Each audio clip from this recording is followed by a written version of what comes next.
В этот сложный период для нашей страны мы не забываем о своей обязанности. Безопасность, спокойствие и уверенность наших граждан в том, что их законные интересы защищены, что мы, как и прежде, готовы рисковать своими жизнями за права и свободу каждого человека.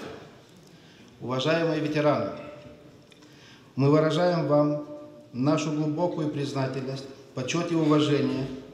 Годы, посвященные вами в борьбе с преступностью, не прошли даром.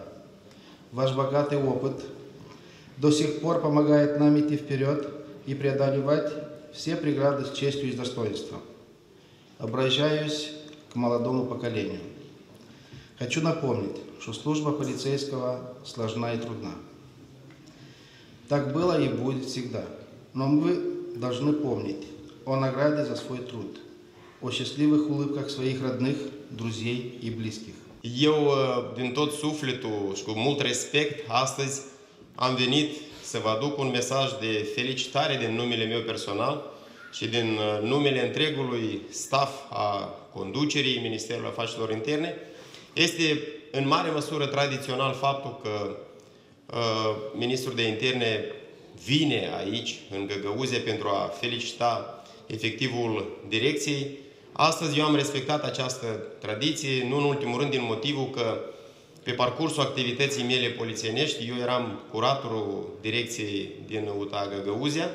Știu și cunosc mulți din cei care sunt prezenți în sală, vă cunosc personal.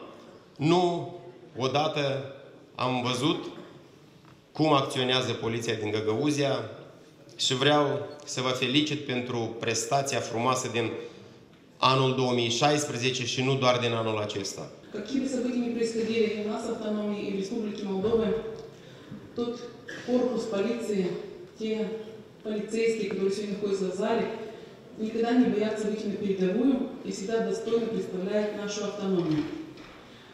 Буквально в прошлом году Исполнительный комитет Гагаузии получил предложение, и Пашкан его поддержала в том, чтобы оснастить всех сотрудников правоохранительных органов Гагаузии новым обмундированием.